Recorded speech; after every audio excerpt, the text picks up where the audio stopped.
Screen share है? Yes ma'am.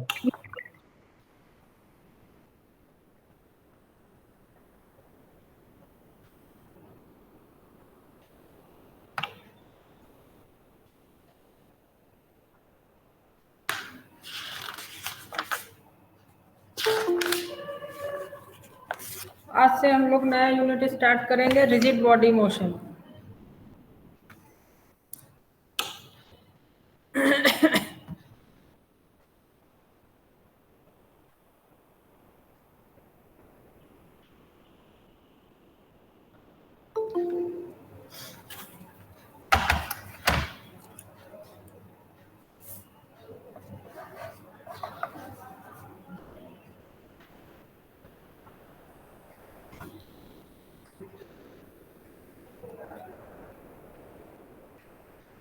Rigid body motion.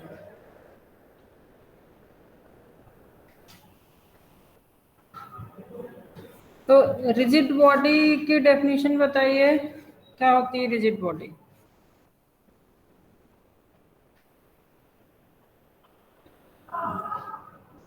Position of ma'am उसके कोई भी 2 पॉइंट ले, उसका डिस्टेंस हमेशा कांस्टेंट रहता है।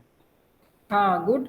जैसे कि मान लिया ये कोई भी हमारी रिजिड बॉडी है, इसमें एक पॉइंट हमने पी आई चूज कर लिया, दूसरा पॉइंट पी जे चूज कर लिया, तो इनके बीच की डिस्टेंस होगी, चाहे इधर से हम लोग मेजर करें चाहे इधर से मेजर करें, सेम डिस्टेंस होगी। फिर क्या करें कि इस बॉडी को मान लीजिए रोटेट कर दिया गया आपने, ठीक है? तो तब भी तो ये मान लीजिए पी आई की पोजीशन रोटेट हो गया तो यहाँ पे आ गई, पीजे यहाँ पे पहुंच जाएगा, पार्टिकल की पोजीशन ऐसे चेंज हो जाएगी, बॉडी रोटेट होगी। तो बताइए।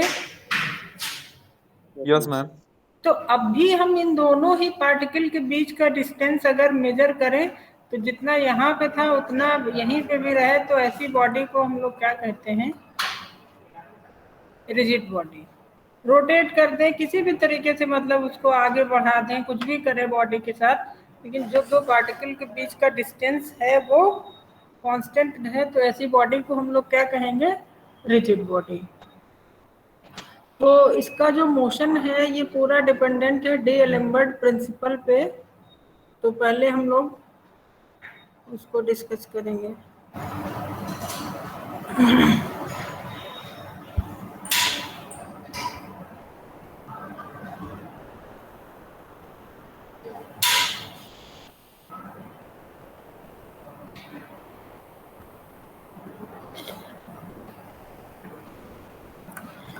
D एलेम्बर्ट्स principal.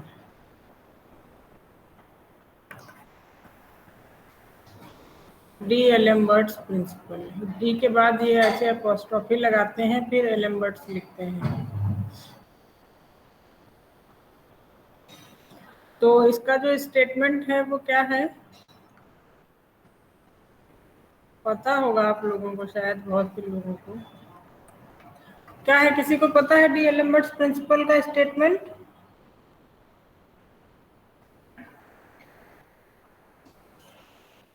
The reversed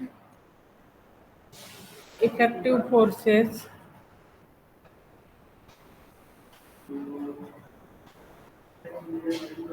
acting at each particle of a rigid body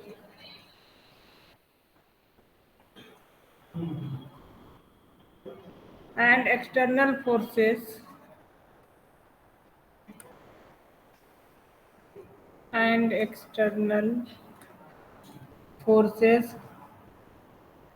on the system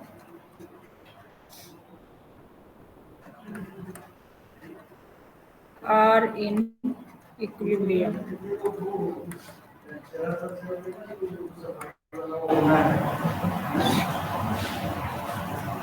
statement क्या कह रहा है? The reversed effective forces acting at each particle of a rigid body and external forces on the system are in equilibrium. तो जो इसका proof है वो हमको कहाँ से मिलेगा? इक्विलिब्रियम पोजीशन का मतलब क्या है? मान लेते हैं रिवर्स डिफेक्टिव फोर्स, अगर एक रिवर्स डिफेक्टिव फोर्स अगर ये है हमारा,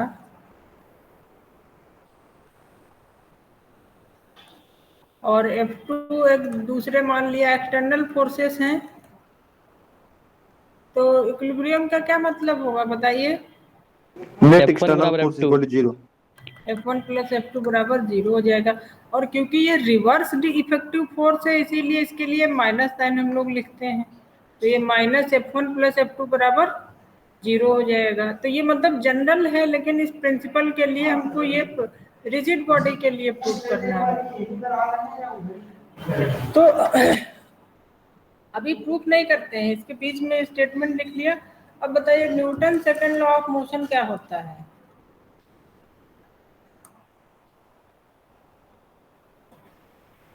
Newton second law of motion क्या होता है? Equal to rate change of momentum.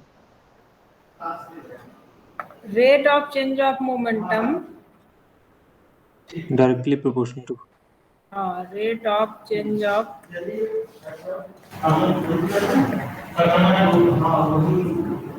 Momentum is equal to force applied, हाँ सर पे जाना है क्या सर? कोई फोटोग्राफी का उतना सा सफाई वाला होने का है। तो अभी होने जा रहा आज ही? कितने बजे? अभी तुरंत तो क्लास शुरू कर दिए हैं।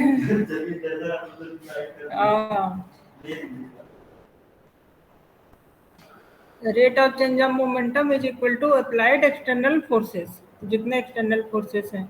तो रेट ऑफ, अगर मास m है, वेलोसिटी v है, तो मोमेंटम कितना होता है उसका? mv। और इसका रेट लिखना है तो इसका मतलब d by D t m v is equal to f bar, क्योंकि वेक्टर है ये फोर्स तो वैसे लिख दें। एफ बार जो है वो एक्सटर्नल फोर्स है, और ये m पार्टिकल का मास है तो कांस्टेंट होगा, तो ये क्या हो गया? m dv by D t is equal to f bar, या इसको हम लोग क्या लिख सकते हैं? Minus m dv bar by D t plus f bar is equal to 0 लिख सकते हैं। Yes ma'am. Yes ma'am. हाँ, तो जो ये वाला फोर्स है ये हो जाएगा रिवर्स इफेक्टिव फोर्स, ये प्लस साइन नहीं यहाँ तक, क्योंकि माइनस साइन आ गया साथ में, तो इसको हम लोग बोलते हैं रिवर्स इफेक्टिव लॉ। तो इसी से कहीं ना कहीं डी-एलेम्बर्ट प्रिंसिपल भी जुड़ा हुआ है। ऐसे तो है उसमें reverse defective forces plus external forces जो रिजिड बॉडी पे एक्ट कर रहे हैं सारे, उन दोनों को वो सब इक्विलिब्रियम पोजीशन में होंगे। इक्विलिब्रियम पोजीशन का मतलब उनका सम जो है वो 0 के बराबर होगा, यही तो मतलब होता है इक्विलिब्रियम पोजीशन का। Yes ma'am. तो अब इसका प्रूफ करते हैं हम लोग डी-एलेम्बर्ट प्रिंसिपल का। ये तो बीच में समझाने के लिए था न्यूटन लॉ ऑफ मोशन, ठीक है? ये नहीं करना है वहां पे, अगर प्रूफ आता है तो।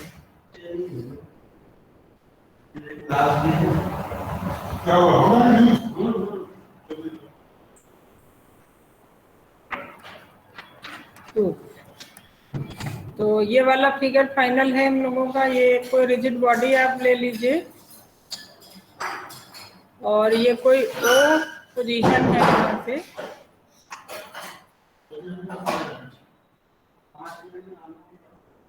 ठीक है।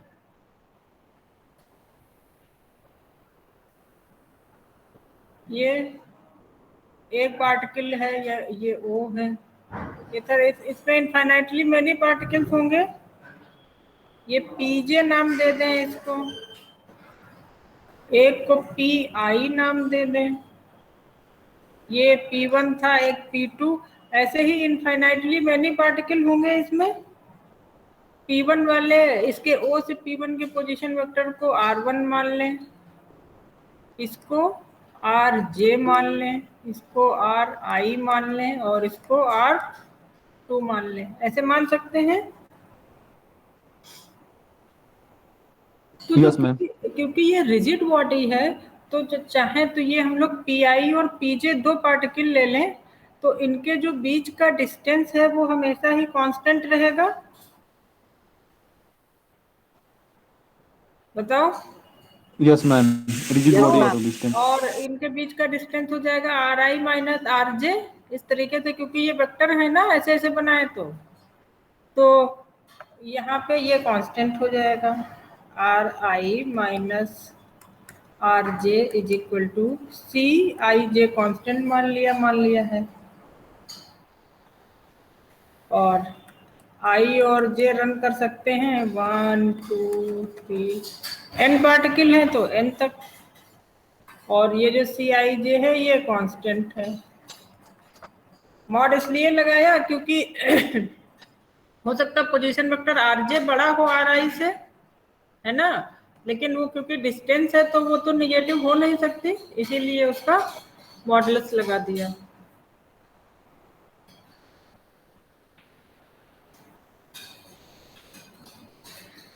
अब तो इसका अभी तक मोशन हम लोगों ने नहीं कंसीडर किया था। अब जो हम लोगों को डिस्कस करना है वो है रिजिड बॉडी मोशन। तो let a rigid body be in motion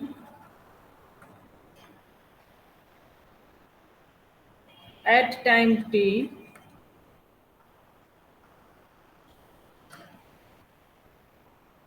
with let r I bar be the position vector। किसका पोजीशन वेक्टर लिया हम लोगों ने?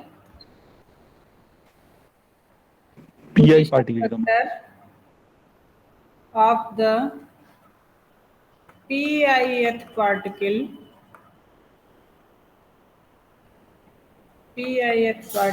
whose mass, उसका मास हम लोग ले लें mi, क्योंकि ऐसे सारे होंगे फिर सबका अगर समेशन कर दे तो पूरा रिजिड बॉडी का मास मिल जाएगा हमको।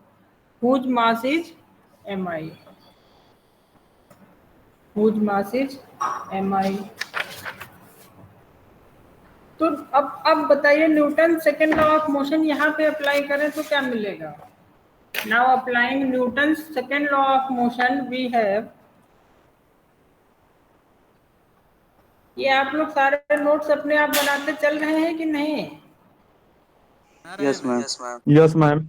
हाँ, Newton second law of motion.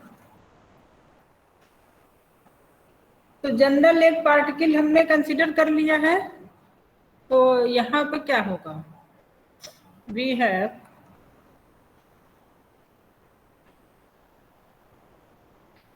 M I R I bar का double dot D V by D T था। डीवी बाई डी टी का मतलब एक्सेलरेशन, और एक्सेलरेशन का मतलब आर आई अगर पोजीशन है तो आर आई का डबल डेरिवेटिव हो जाएगा। और पी आई पार्टिकल पे हमने कहा कि एफ आई फोर्स लग रहा है। पी आई पार्टिकल पे जो फोर्स लग रहा है वो एफ आई बार है। तो यहाँ पे ये एफ आई बार हो जाएगा। प्लस प्लस क्या होगा ये बता सकता है कोई?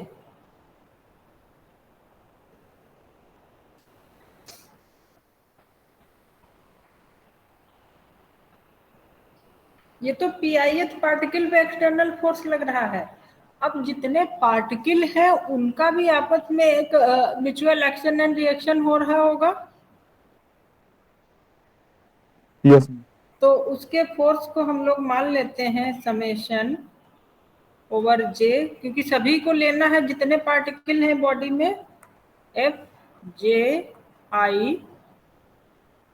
इसको मान लो इक्वेशन नंबर 1। अब सब लिख लें, where f I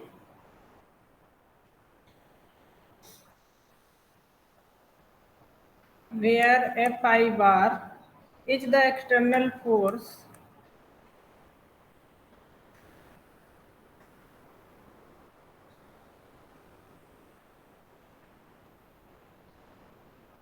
and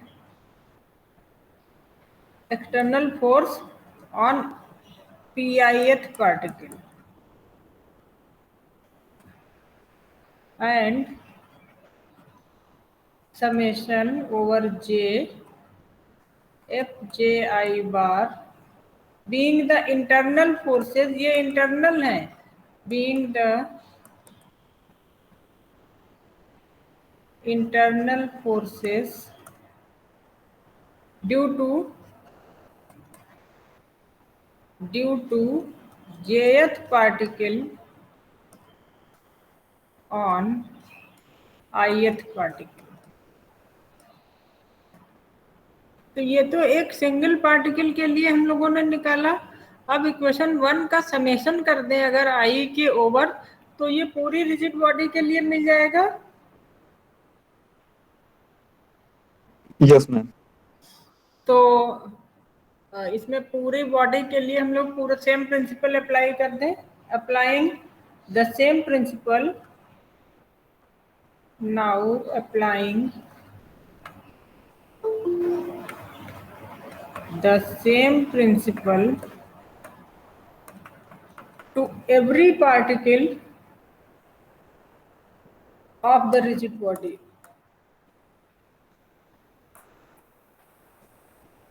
To every particle of the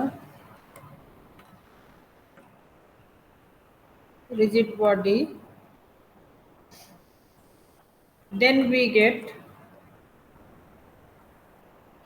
क्या हो जाएगा, इस इक्वेशन का समेशन कर दें i k over, then we get summation of over I am I R I double dot is equal to summation over I F I bar plus summation over i and summation over J F J I bar, right.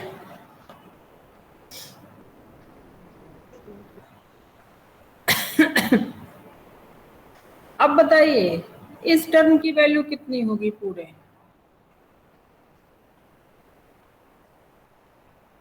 कोई बता सकता है सोच के?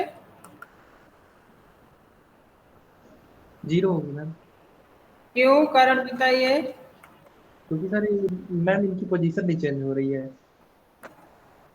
ये देखिए ma'am ये तो हमने लिया था कि ith पार्टिकल पे jth पार्टिकल की वजह से जो मोशन लग रहा है, अरे वो जो फोर्स लग रहा है, ऐसे ही jth पार्टिकल पे भी तो ith पार्टिकल की वजह से फोर्स लगेगा। Yes ma'am. Third law Newton का डायरेक्शन अपोजिट हो जाएगा, तो एफ आई जे जो है वो माइनस एफ जे आई के बराबर हो जाएगा कि नहीं? Yes ma'am.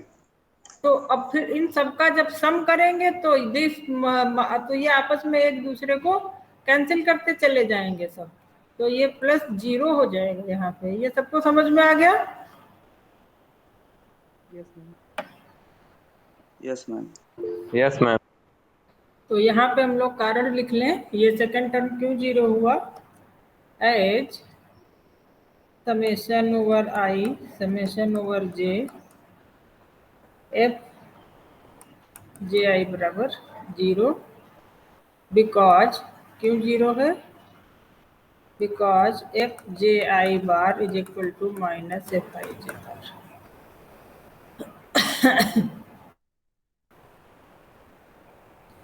So this implies that summation over I m I r I double dot is equal to summation over I f I। तो ये क्या है,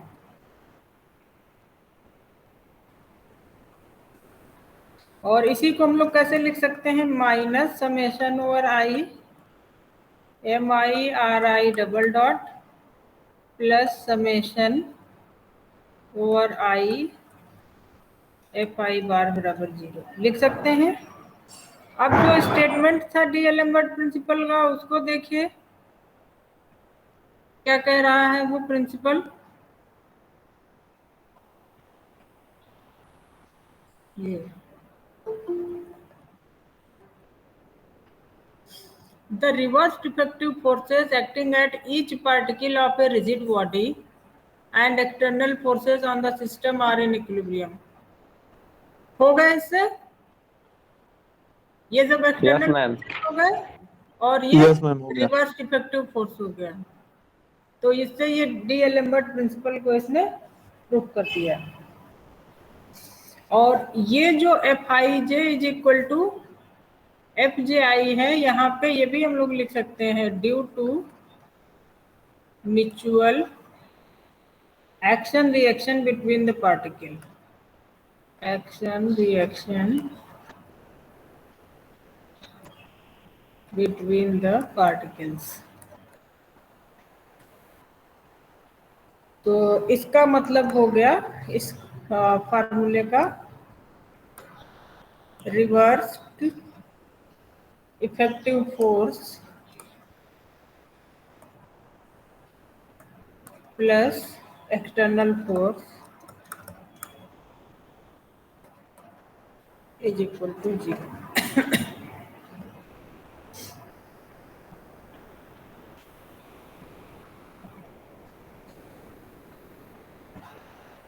अब हम लोग जो इसके एग्जाम्पल सॉल्व करेंगे उसके लिए इसको हमका तो इसके लिए हमको इसका मोमेंट भी चाहिए होगा। ये जो फोर्स है, अगर फोर्स पता हो तो उसका मोमेंट निकाल सकते हैं हम लोग। क्या फार्मूला होता है फोर्स पता हो तो मोमेंट निकालने का? R cross f ma'am r cross f होता है। Perpendicular distance good, cross very product. Good, r cross f. तो मतलब इसका आर आई के साथ और इसका भी आर आई के साथ क्रॉस प्रोडक्ट ले लें हम लोग, तो जो ये रिवर्स इफेक्टिव फोर्स है और ये, एक मिनट सुना, हेलो जी सर, अच्छा ये न्यू न्यू वाली बिल्डिंग, ठीक ठीक सर आ रहे हैं। तो आप लोग 2 मिनट के लिए होल्ड करिए, कुछ डिपार्टमेंट में काम हो रहा है, वो बाहर जाना है थोड़ा, अभी क्लास चलेगी उसके बाद में आप लोग होल्ड पे रहिए, ठीक है? Yes ma'am. Okay ma'am.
Hello hello. Yes, ma'am. Yes ma'am. ठीक है, तो अब हम लोगों को इसका मोमेंट लिखना है, मोमेंट की इक्वेशन। तो इसको हम लोग कहते हैं, इसी से आगे के एग्जाम्पल सॉल्व होंगे। द जनरल इक्वेशन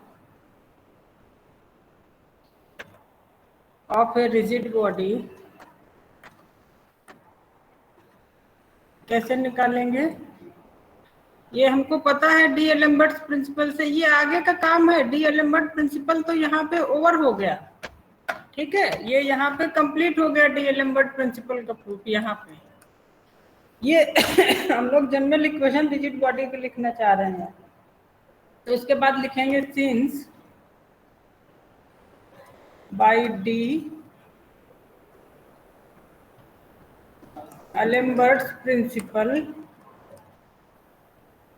वी है, क्या है हमारे पास इस प्रिंसिपल से, summation over I am I R I double dot is equal to summation over i. ये है, इसका क्रॉस प्रोडक्ट ले लें आर आई के साथ में। टेकिंग क्रॉस प्रोडक्ट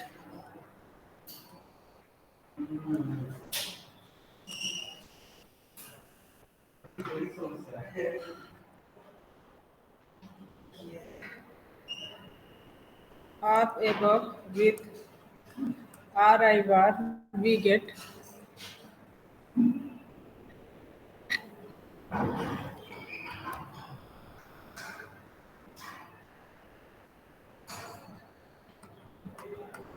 क्या हो जाएगा ये, r i cross m I R I double dot is equal to summation over i are i cross f i cross. ये वाला जो टर्म है ये है मोमेंट ऑफ इफेक्टिव फोर्सेस, और ये है मोमेंट ऑफ एक्सटर्नल फोर्सेस।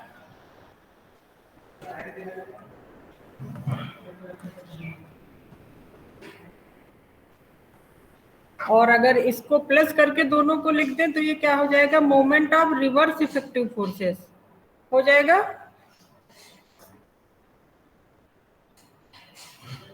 तो इसी इक्वेशन से हम लोग निकालेंगे आगे के सोल्यूशन। इसमें एग्जाम्पल बहुत हैं, थ्योरी थोड़े कम है, और एग्जाम्पल भी काफी बड़े बड़े हैं। तो ये प्रिंसिपल सबको समझ में आ गया, तो हम आगे के एग्जाम्पल स्टार्ट करें। ठीक है, आगे शुरू करते हैं। तो नेक्स्ट एग्जाम्पल लिखिए इसमें।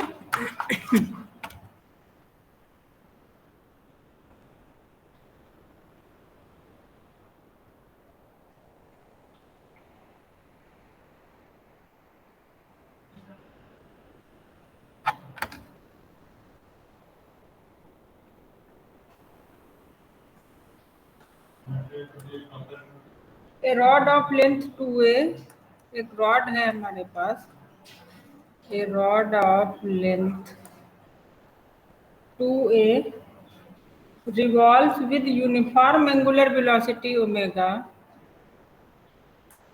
revolves with uniform angular velocity omega about a vertical axis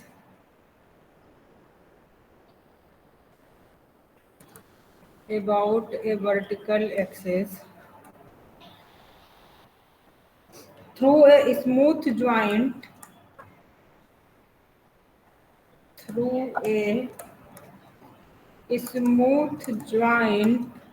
at one extremity of the rod, at one extremity का मतलब क्या है, at one extremity एक सिरा में, किनारा मैम, एक किनारा। हाँ, good, at one extremity of the rod। तो हमको प्रूव करना है, ये नहीं अभी प्रूव करना है कि इस तरीके से हो रही है, तो that it describes a cone, so that it describes a cone with semi vertical angle alpha। Semi vertical है, ये ध्यान रखिएगा, हाफ एंगल उसका, with semi vertical angle alpha। then prove that omega square is equal to 3/4 g upon a cos alpha। ये prove करना है।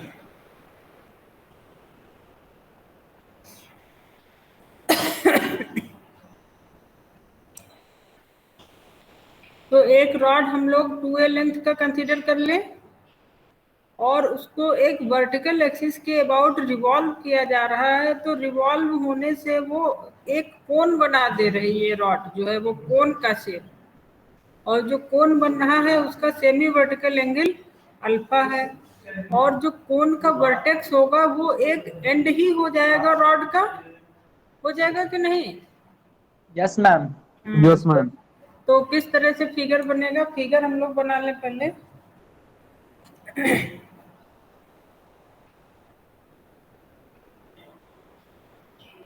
ये बिल्कुल सीधी लाइन है, इसमें कभी कभी थोड़ा गड़बड़ हो जाता है बनाने में, सही नहीं चलता है पेन।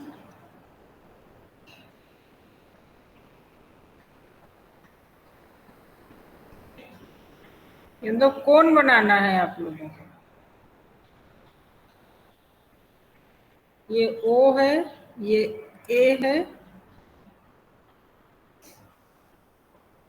और जो ये कोन बना इसका सेमी वर्टिकल एंगल अल्फा है,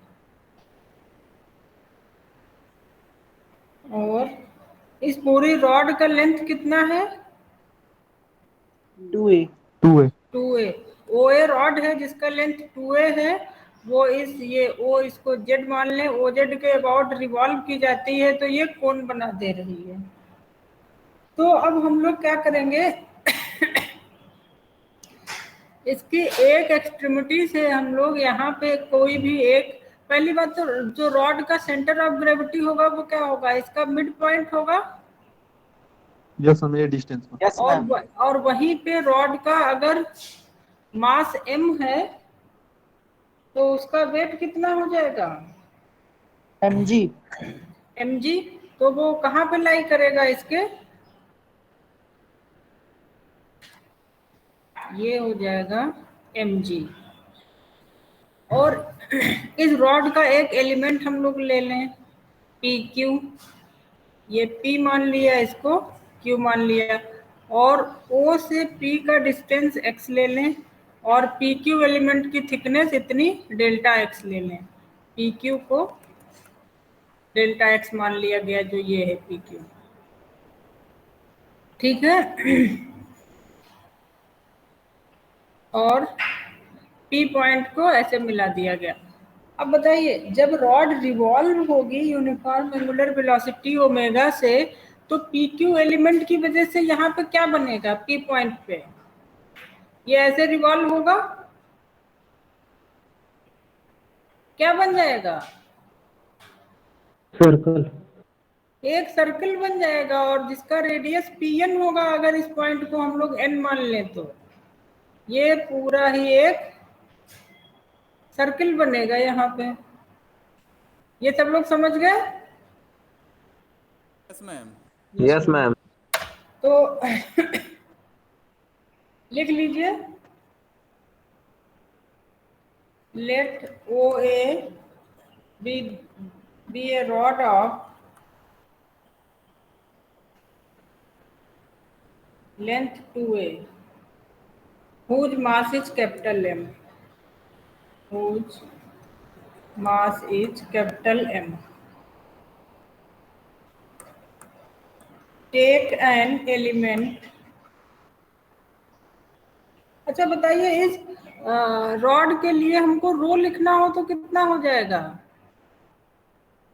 रो की वैल्यू जैसे हम लोग मोमेंट ऑफ इनर्शिया में m/2a m/2a, तो जो ये एलिमेंट लिया है हम लोगों ने पी क्यू, जिसकी थिकनेस वो जिसका लेंथ डेल्टा एक्स है, तो उस एलिमेंट का मास कितना हो जाएगा? m/2a into delta x. हाँ, take an element p q is equal to delta x of the rod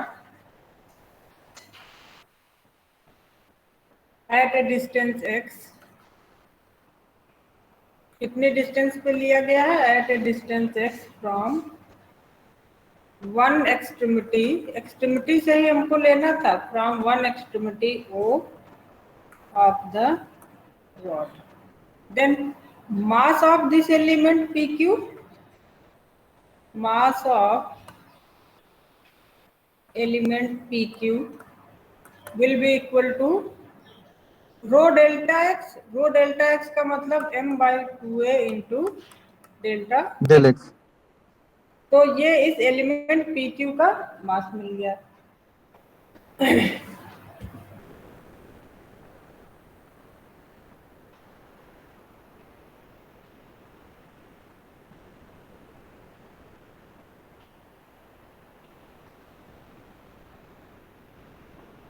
अब हमको इसको रिवॉल्व करना है।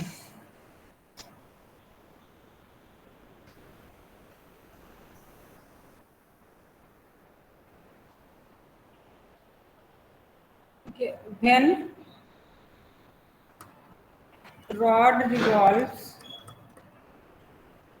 with uniform angular velocity, with uniform angular velocity, then element PQ will describe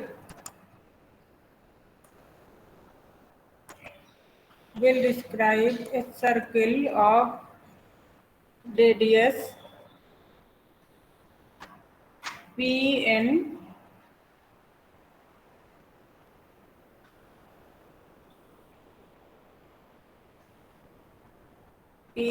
और n जिसका centre हो जाएगा, n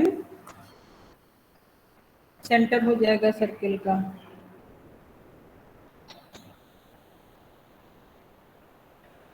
अब बताइए, अगर कोई पार्टिकल सर्कुलर सरफेस पे मूव करता है तो उसका एक्सीलरेशन कितना होता है? v²/r। v²/r में v²/r। हाँ, v²/r भी उसको लिख सकते हैं। और v क्या होता है फिर? v होता है r ओमेगा। अगर ओमेगा है तो इसका v² अपॉन r, तो इस फाइनली r ओमेगा स्क्वायर आएगा। आता है ये? Yes ma'am. पता होगा सबको, एंगुलर वेलोसिटी दी हो और रेडियस हो, लेकिन ये तो रेडियस होती है वहां पे r, यहाँ पे हमारी रेडियस कितनी है? pn। तो जो सर्कल बन रहा है उसका जो एक्सेलरेशन है वो क्या हो जाएगा? pn omega square. Yes ma'am. और pn ओमेगा स्क्वायर अगर एक्सेलरेशन हो गया तो इसका फोर्स कितना हो जाएगा? m से मल्टीप्लाई कर दें। और m कितना है इस एलिमेंट के लिए? m/2a del x. तो इसका मतलब हो जाएगा m/2a डेल एक्स, फोर्स लिख रहे हैं। और pn इस फिगर से कितना होगा? X sin alpha. pn की वैल्यू होगी x sin alpha. Very good. तो ये सब आ जाएगा, तो हमको फोर्स मिल जाएगा यहाँ पे पूरा। तो लिख लीजिए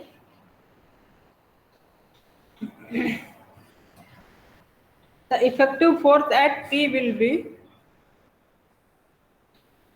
ये समझ में आ गया सबको कैसे निकल रहा है? The effective force at P will be equal to m/2a delta x। फिर Pn आएगा, Pn का मतलब x sin अल्फा और ओमेगा स्क्वायर। ये जो फार्मूला लगा है ये mr ओमेगा स्क्वायर वाला फार्मूला लगा है, इसे याद रहेगा आप लोगों को। और एक्सटर्नल फोर्स कितना है?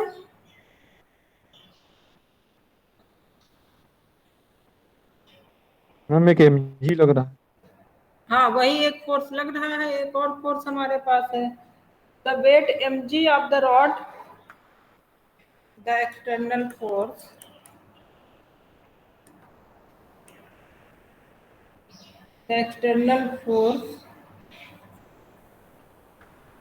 mg, और mg क्या है? Weight of rod acting at its center of gravity, acting at its center of gravity का मतलब रॉड के centre of gravity, acting at its centre of gravity. G नाम दिया था कि नहीं कुछ इसको? जी बोला है कि नहीं इसको? नहीं मैम नहीं दी। तो इस पॉइंट को नाम रख दीजिए इसको जी।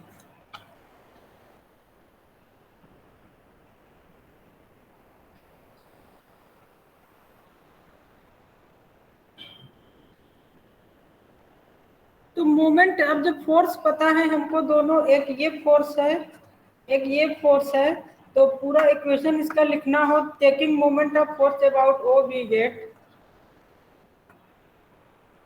Taking moment of force about o we get, क्या होगा कोई बता सकता है? पूरा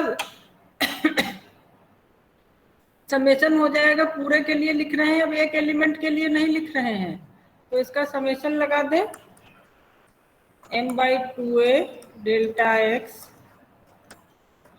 x sine alpha omega square, और किससे मल्टीप्लाई होगा ये?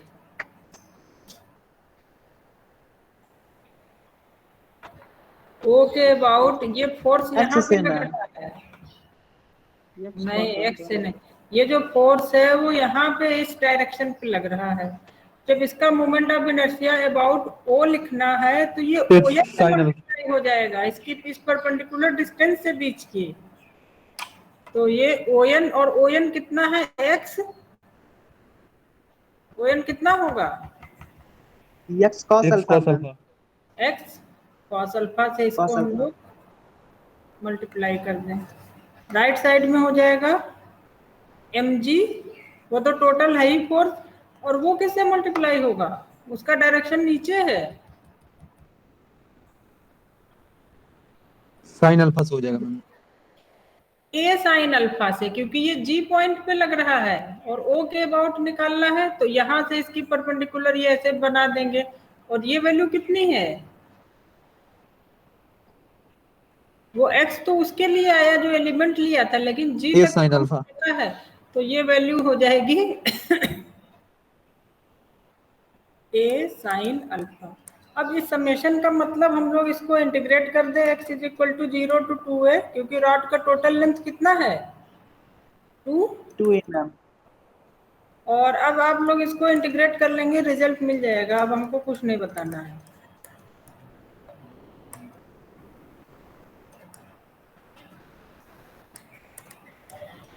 इसको इंटीग्रेट कर लोगे, फाइनल रिजल्ट जो ये हमको लाना था, omega square is equal to 3/4 g upon a cos alpha मिल जाएगा यहाँ।